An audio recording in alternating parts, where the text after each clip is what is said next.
Hey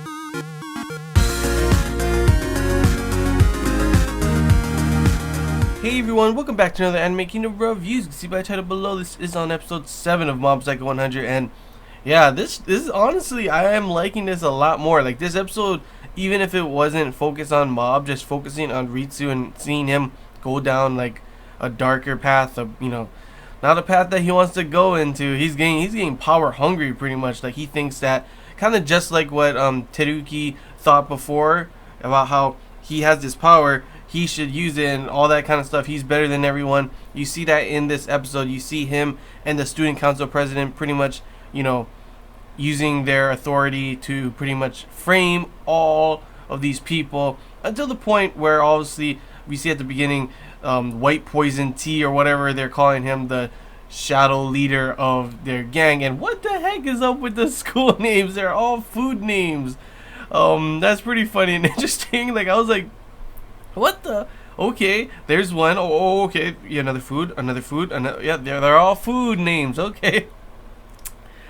What is the city called? Is it like Food City or something? What the hell? But overall, like pretty much most of this episode was showing Ritsu going down a dark path, pretty much using his powers to get what he wants, and fighting all these guys, thinking he's stronger than them. He does. Finally, we do see Teruki. I was wondering, are we ever see him again? For real, like we have not seen him since that one episode, and I thought he was just gonna be completely gone for some reason. But guess what? He does show up, and it looks like he has learned his lesson after fighting against Mob. So that's pretty cool to see Teruki in a different light now. And what the hell is up with his wig? I'd rather be bald. You might as well just shave off and be bald. Like, it's like a freaking huge thing. It's like those the guards in England with the big black hat things. That's pretty much what it is, but he's got blonde hair, so it's a blonde hat. Like, no, cut it at least. Make it like how your hair used to be. Why are you keeping that? And then he's like, when the wind blew and everything too, he's like, oh, I can't let it fall off. I'm like, no, dude. It looks bad either way. No one's going to be like, oh, he's actually bald kind of thing, Instead, they're like, what the hell's up with that guy's hair? It's so obvious, obviously a wig as well, too. Come on. But yeah, it's cool to see, like, at first, like, Ritsu thinks he's, like, super powerful, and he, like, grabs his hand, and all of a sudden, like, just like, Teruki is on another level. Like, Mob, top of the food chain, pretty much. Teruki, he's pretty damn high too. Not on Mob's level, but obviously way better than Ritsu at the moment. But Ritsu's powers, I guess, I'm not too sure how his powers like manifest. Like why?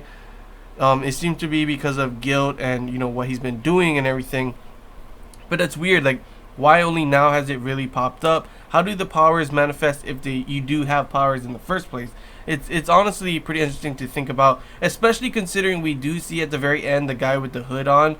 And he said he's going to bring him back. So maybe he's part of some group that is pretty much in charge of, like, psychics and stuff. And now either he's bad or he's just, like, part of this secret group that watches over people and makes sure no one abuses their powers. But then it doesn't make sense why no one came for Teruki unless he came because of Teruki. But obviously Teruki was already gone and done with that.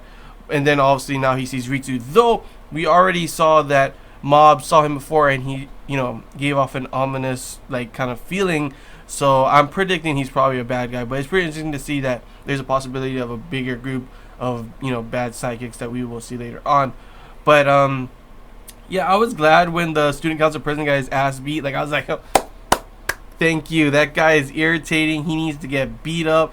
Still feeling sorry for Onigawa. Like I wonder if he's ever gonna get those, if they're ever gonna figure out that it wasn't really him. Like is Ritsu at the end of all of this gonna confess to everything, kind of, that's what I'm really wondering as well. But of course, besides of course the main focus on Ritsu, we did get a little bit of Mob.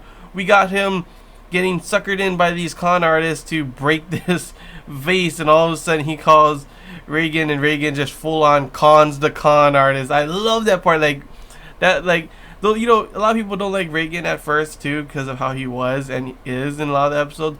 But like he obviously looks out for Mob. I mean, sure, it's because his money as well, but it's also he's looking out for him as well. It's just so funny to see him out con that con artist. That was like, go Reagan. And then it was kind of ironic and funny when Mob says, con artists are horrible, and he's like, yeah, they really are. And I'm like, that's what you are, Reagan. And it does seem that like Mob really does know that Reagan is a fake, because he instantly comes to the conclusion every time that, oh, you can't see him, you can't see this. Sorry, that was my phone. That was on vibrate. Okay, it's on vibrate now. Sorry, but yeah, like he comes instantly to the conclusion like, oh, you can't see him, you can't see that. You can't. It just seems obvious that maybe he really does know, but he's not, saying anything about it. I'm not too sure. It could be that he really doesn't know, and Mob is kind of just clueless. Who knows? Maybe in the future episodes we'll see something like that. But overall, pretty good episode. Had a lot of things going for it. Obviously, I like the different view of having Ritsu going down a darker path, seeing Teruki again. We do have some comedy with Mob and Reagan, because we haven't seen Reagan a lot either as well. So it's pretty interesting to see them throw him in here as well. And of course, see that purple hooded guy. Not too sure who he is, but we'll probably see in the next episode. And of course, the ending of the episode, the cliffhanger, was of course Mob seeing, Ritsu with a bunch of these guys on the ground messed up. So I wonder what's going to happen in the next episode. Will he tell him about Dimple and Mob tell him that he's trying to possess him, kind of thing? Or will, I mean, Ritsu already knows he's trying to use him, so I guess that's not really a thing. But will Ritsu and Mob fight, or will Ritsu finally understand that he should not use his powers like that, and Mob will help him out? I'm wondering, did Teruki, is he the one who called him to go to that place? I'm not too sure. If he did, then good for him, good friend. Well, I mean, they're not really friends, but you know what I mean. But yeah, it'll be pretty interesting to see the next episode. But that's all I really gotta say, guys. Hope you enjoyed the Anime Kingdom review. If you have any questions, feel free to comment below. There's anything I missed and you want to talk about, comment below as well. If you did enjoy it, don't forget to like, and if you haven't already, feel free to subscribe for more content. Really does help the channel. And yeah, I can't wait to see the next episode, to see what's going to happen to Ritsu, what's going to happen to Mob, who's this purple hooded guy, and where's Teruki? Is he gonna come back too as well? Because it'd be interesting to see, and more psychics in the show. Like, I wonder if we're just gonna have a whole bunch of psychics by the end, and then Mob at the top because he's the best. But yeah, that's all I gotta say, guys. So till next time, see ya.